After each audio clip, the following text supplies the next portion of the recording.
Bonjour à toutes et à tous. Le forum European ETF Indexing se poursuit avec une session consacrée à l'investissement thématique via les ETF. Vous pourrez poser bien évidemment vos questions via le chat de l'événement. On essaiera d'en prendre tout au long de la discussion. Pour parler du sujet des ETF thématiques ce matin, j'accueille Lorraine Serrejol-Garros, responsable des ventes ETF et solutions indicielles chez BNP Paribas Asset Management, François Jubin, directeur général de WiseAM, et enfin Julien Bordeaux, gérant de fonds actions senior chez BNP Paribas Cardiff.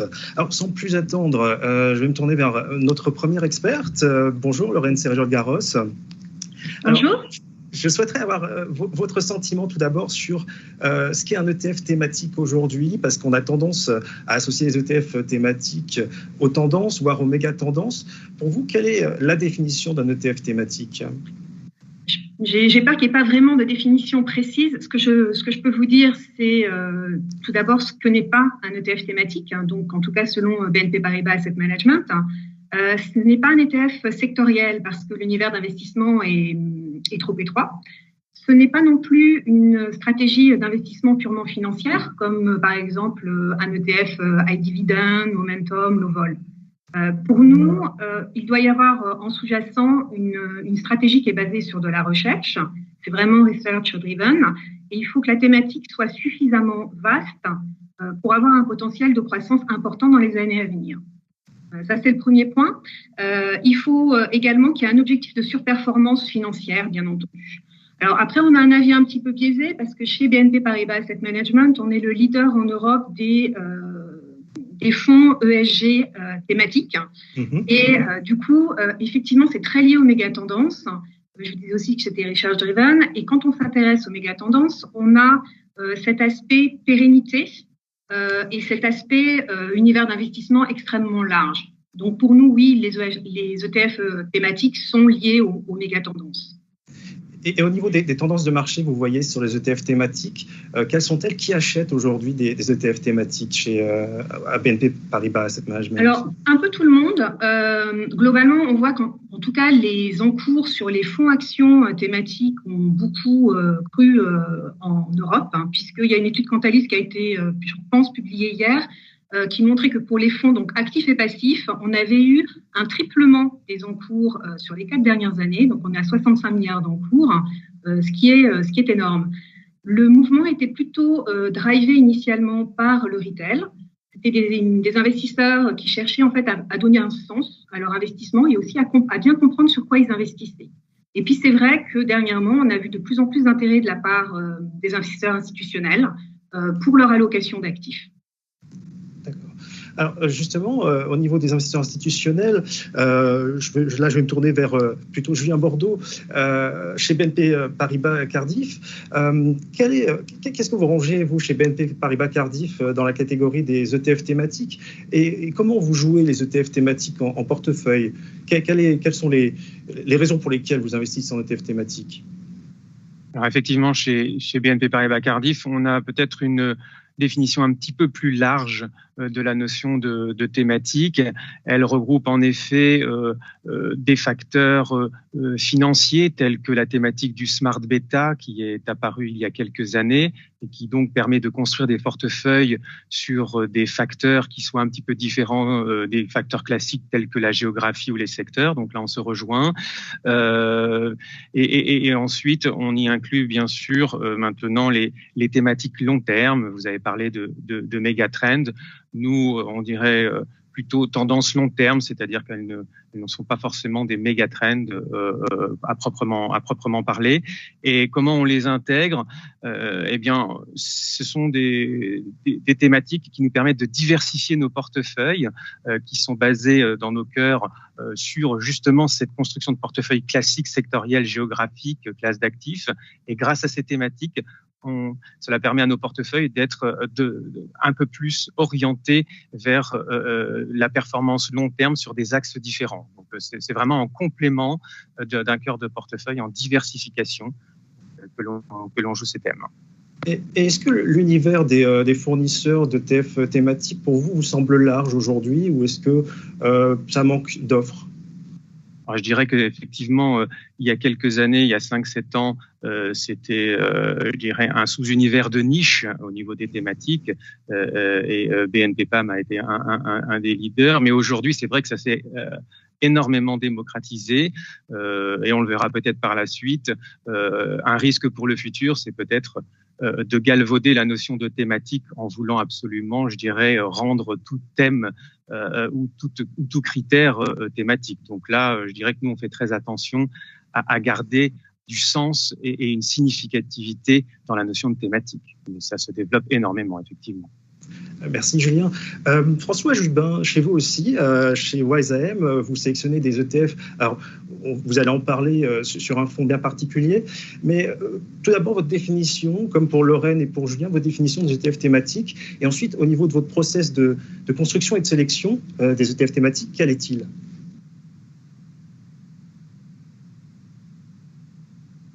Est-ce que François nous entend ? Ah, François, votre micro, je crois.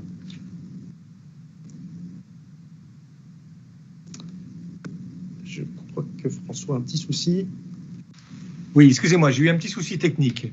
Voilà. Alors, j'ai eu une absence de son des deux côtés. Donc, est-ce que vous pouvez me redonner votre question ? Oui, pardon. Oui, effectivement, je vous posais la question de savoir quelle était votre définition d'un ETF thématique et également quel était votre processus de sélection d'ETF thématique chez WiseAM, puisque j'ai cru comprendre que vous aviez notamment un fonds en particulier pour lequel vous sélectionnez spécifiquement des ETF thématiques. Alors, effectivement, alors d'abord, je rejoins les interventions qui ont été faites précédemment. La définition d'une thématique est assez complexe parce qu'elle est large, elle est à géométrie variable en fonction de qui la regarde. Et nous, on est assez pragmatique en fait sur le sujet. On prend en fait toute thématique qui peut être transversale, soit sur des critères financiers, soit sur des méga tendances comme ça a été évoqué, et notamment l'ESG par exemple, qui est aussi une thématique en soi. Et on s'aperçoit qu'en fait, dans les thématiques, on a des choses qui sont très larges, en fait, qui couvrent un spectre d'investissement très large, comme par exemple l'ESG. Et puis, on peut avoir des choses qui sont très resserrées, très concentrées. Les fonds thématiques water, par exemple, où on voit qu'on a quelque chose qui est à la fois transversal, puisque ce n'est pas forcément uniquement sur le secteur des utilities, même si elles sont très représentées, mais on a quelque chose aussi de très concentré, puisqu'il y a assez peu de valeur sur ces ETF. Donc finalement, cette notion de thématique, nous on aime bien la regarder par ce degré de concentration. Ça c'est un premier point. Ensuite, comment on l'alloue ? Qu'est-ce qu'on a fait dans notre fonds WiseWorld ISR ? On a cherché à répliquer l'indice SG de Monde de MSCI en privilégiant la gestion thématique avec un objectif d'avoir, même une contrainte, d'avoir au minimum 50% de gestion thématique au sein de l'allocation. D'accord. Et au niveau de l'univers, justement, des fournisseurs d'ETF, même question que pour Julien, est-ce que vous trouvez aujourd'hui l'offre adéquate ? Est-ce que vous trouvez que le panorama est large au niveau des ETF thématiques ? Alors, je pense qu'il peut encore être élargi parce que dans notre filtre ESG, à la fois thématique et ESG, il faut qu'on ait ces deux critères, donc on n'a pas toute la dimension du thématique, mais ce qu'on note en tout cas, c'est que l'univers des ETF sur lequel on peut travailler aujourd'hui a doublé en l'espace d'un an. Donc on sent que quand même il y a une vraie dynamique sur le sujet, et pour nous c'est un axe, je pense que la créativité va continuer et on ne peut que l'encourager. D'accord. Alors, on l'a un peu touché du doigt, le sujet de la diversification via les ETF thématiques. Est-ce qu'il n'y a pas un risque d'overlap aujourd'hui en termes de titres en portefeuille, de risques, peut-être même de frais? Julien, vous, chez BNP Cardiff, est-ce que vous avez été confronté à une problématique d'overlap sur les ETF thématiques? Oui, tout à fait. C'est vrai que ça a été beaucoup le cas il y a quelques années et où sur des thématiques qui sont, je dirais, peut-être définies de manière trop étroite. Je pense à un exemple qui me vient en tête. En 2016, nous avons investi sur la thématique de la robotique, donc à l'intérieur, je dirais, tout ce qui est technologie digitale. On avait pris une sous-thématique un petit peu recentrée sur la robotique. Et on avait investi dans plusieurs ETF à cette occasion. Et après quelques mois d'investissement et revue de portefeuille, on s'est aperçu que même sur un univers World Action, on avait atteint des overlaps de 40 à 50%. Pourquoi? Eh bien parce que la thématique était peut-être d'une part trop étroite, trop restreinte, trop de niche. Et puis qu'il n'y avait peut-être pas eu assez de contrôle sur l'adéquation entre la thématique et l'univers d'investissement et l'éligibilité de certains titres. Et donc, ces deux phénomènes créant un phénomène d'overlap. Donc, on a modifié on a changé notre fusil d'épaule pour revenir sur des thématiques technologiques un peu plus larges, digitales, afin d'éviter cet écueil. François Jubin, je rebondis sur ce que dit Julien Bordeaux. Quand on cherche la pureté justement d'un thème, est-ce que c'est compliqué pour vous de trouver des gérants qui adhèrent à votre vision du thème? Est-ce que c'est compliqué de trouver justement des ETF thématiques qui soient purs et qui jouent vraiment le thème de façon intégrale et qui s'adaptent à votre vision? Alors oui, je pense qu'effectivement l'overlap est une contrainte qui s'impose à nous. On y est confronté tous les jours. Sur cette problématique d'overlap, elle est d'autant plus importante qu'on va avoir des thématiques qui vont balayer large. Si je prends par exemple la technologie, le low carbone ou le ESG, je vais retrouver les GAFA, pour aller un peu simple, je vais me retrouver souvent avec des valeurs qui sont communes à l'ensemble de ces thématiques. Donc, les thématiques larges amènent fatalement de l'overlap. Et nous, on souhaite effectivement, plus les indices et les ETF qui seront associés seront concentrés, plus on pourra faire de diversification et plus on pourra avoir de pureté et travailler sur les perspectives de chacune de ces thématiques. Mais dans ce cas-là, est-ce que vous discutez avec le gérant d'actifs en lui disant voilà, j'aimerais que quand même l'ETF ou le produit ETF colle un peu plus à ma vision? Est-ce que vous évoquez ça dans vos discussions avec les gérants d'actifs?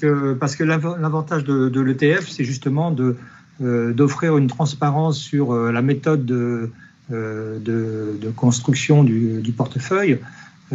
Et donc, elle est là, elle existe, on l'analyse, elle nous plaît ou elle ne nous plaît pas, mais nous ne sommes pas dans une position aujourd'hui d'influer sur les créations de TF. Alors, Lorraine, chez BNP Paribas Asset Management, comment votre société de gestion assure-t-elle la pureté justement de ces ETF thématiques au niveau de la construction, puis au niveau du rebalancement des ETF, des titres qui sont dans les ETF? Comment ça se passe chez BNP Paribas Asset Management? Je crois tout d'abord qu'il y a un gros travail de co-développement avec la recherche, donc la recherche extra-financière, donc chez nous le Sustainability Center.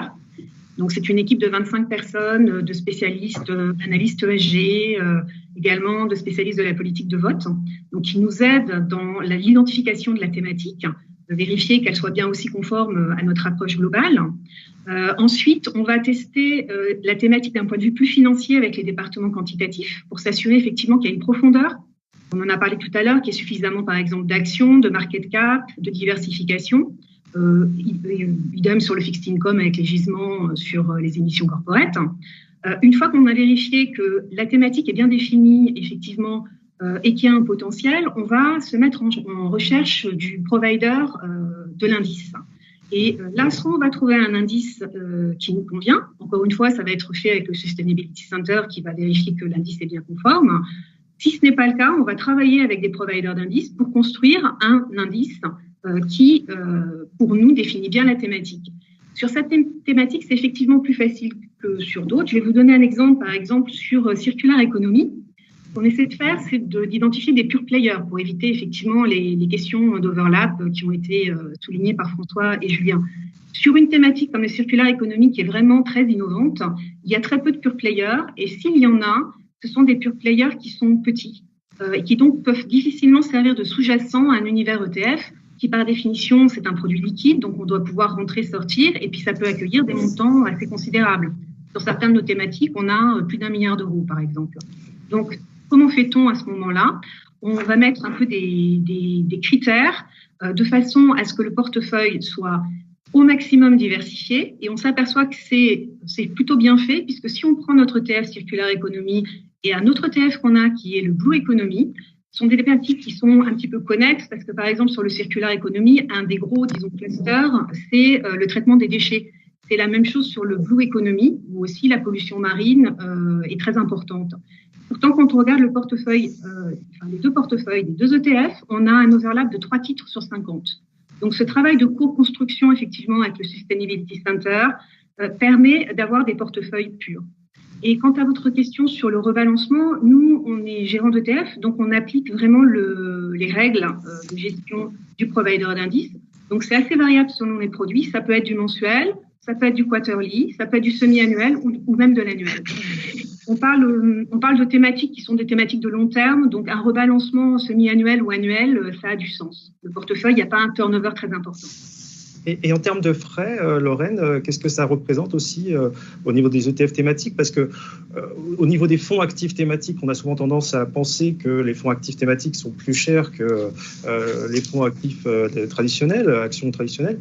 Au niveau des ETF thématiques, est-ce que c'est la même chose? Est-ce que les ETF thématiques, du coup, du fait de la recherche, d'une analyse plus poussée, est-ce que ça amène à des ETF thématiques plus chers que les ETF normaux? Ça peut être le cas. Dans notre gamme, ils sont chargés à 30 bips en général, ce qui est le tarif de tous nos ETF ESG SRI. Donc, on est dans la même ligne de prix. Et au niveau de l'innovation, alors là, je vais me tourner vers Julien. Au niveau de l'innovation en portefeuille, est-ce que c'est...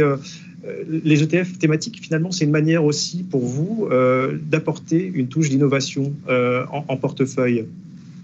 Je pense par exemple à un process ou peut-être à une thématique nouvelle ou à des indicateurs nouveaux. Je pense aux objectifs de développement durable, par exemple. Oui, tout à fait. Effectivement, chez nous, en interne, on appelle ça un petit peu une poche laboratoire. Donc, ça veut dire que on consacre une sous-partie de portefeuille à cette thématique afin de la tester. Donc, c'est vrai que dans un premier temps, comme on l'a dit, il y a tout un travail d'analyse, je dirais, de la thématique. Est-ce qu'elle est cohérente? Est-ce qu'elle est pure? Donc, on en a déjà parlé. Et puis, ensuite vient le deuxième étape de ce test en temps réel, puisque c'est vrai que nous, on considère qu'il n'y a rien de mieux pour appréhender la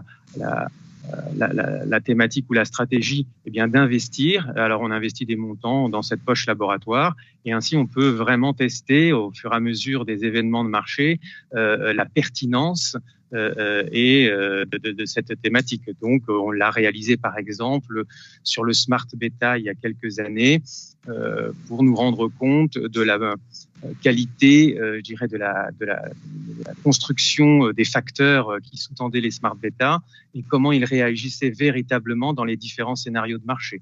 Donc, effectivement, c'est vraiment un bon outil pour, je dirais, appréhender le comportement réel de ces stratégies au cours des événements de marché.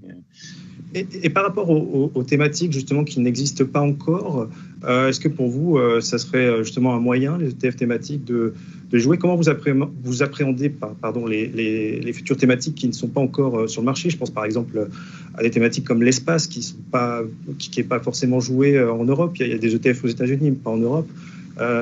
Voilà, sur ces futures thématiques qui se développent. Mais voilà, est-ce que les ETF thématiques, pour vous, ça sera un moyen de jouer sur ce genre de...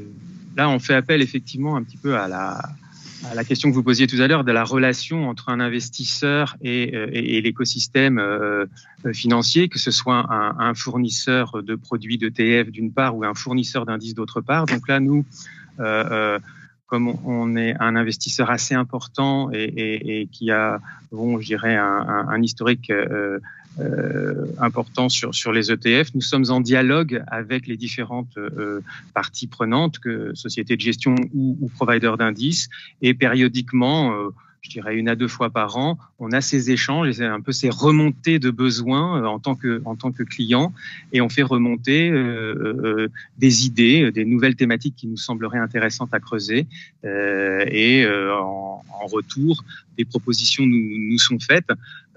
Évidemment, tout l'enjeu, et on a déjà un peu parlé, c'est de trouver une adéquation entre la thématique qui peut être un peu macroéconomique, que l'on sent dans l'économie réelle, et la possibilité de l'implémenter sous format de produit d'investissement, ce qui n'est pas toujours le cas. Et vous venez de donner un exemple sur l'espace. On a déjà regardé ça, et à ce jour, c'est un peu trop tôt. Mais cet échange est très important pour justement faire évoluer les gammes et permettre ainsi de l'innovation, tout simplement. François Jubin, est-ce que de votre côté aussi, vous jouez l'innovation dans une poche laboratoire chez WiseAM? Nous, on est en veille sur toute la créativité du marché sur la forme des ETF thématiques.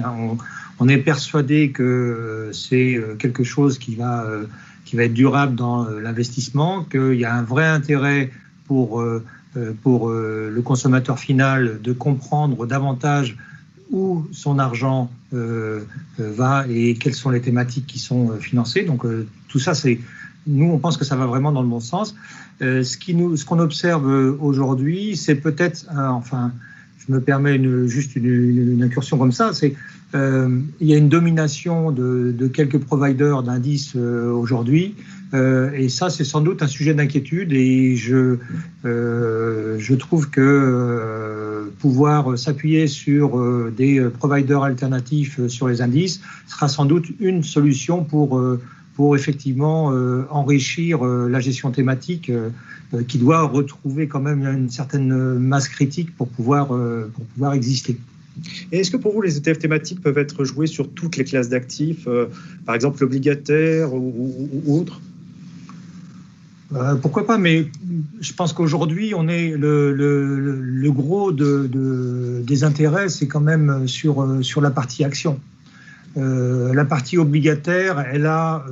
alors peut-être que je vous dis encore que nous sommes très axés sur la partie ESG, sur ces ETF. Sans doute que sur les émergents, il y a sans doute beaucoup de choses à faire sur une thématique obligataire. Pour le reste, ça me semble, à l'échelle des investisseurs particuliers, privés, que sont nos clients finaux, ça ne me semble pas être le point majeur. Ça peut l'être, j'imagine, au niveau des institutionnels sur toute la partie green bonds, mais je vois, pour ma part, en tout cas, on est plus porté sur la créativité autour des thématiques actions. Très bien. Lorraine, chez BNP Paribas Asset Management, quel type d'innovation justement vous intégrez en ce moment à vos ETF thématiques? Je sais qu'il y a eu récemment justement des ETF lancés qui intégraient des objectifs de développement durable. Est-ce que vous pouvez nous en parler un petit peu plus? Alors, on a toujours été assez innovant. Le premier produit thématique qu'on a lancé, c'était en 2008, avec un produit low carbone sur les actions Europe.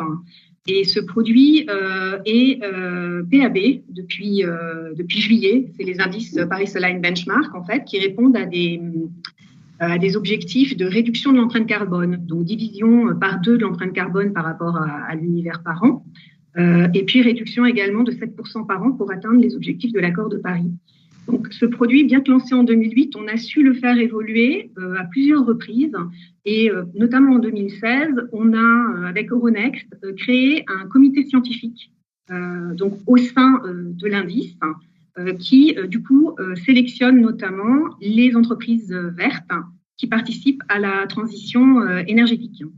Donc, ce sont des petites sociétés qui ne sont pas dans le scope des grosses caps européennes, mais qui vont permettre justement d'accélérer cette transition énergétique. Donc, ça peut être aussi considéré comme une innovation. Maintenant, c'est vrai qu'on a une forte demande de la part de la clientèle de faire une cartographie des ETF thématiques sur les ODD. Donc, c'est ce qu'on a regardé. Notamment, le groupe est très engagé dans la protection des océans, donc tout ce qui est protection de la vie aquatique avec l'ODD 14. Et on a lancé en septembre cette année un fonds Blue Economy, donc qui s'intéresse à tout ce qui est lié aux océans et à l'économie des océans ainsi qu'à la protection.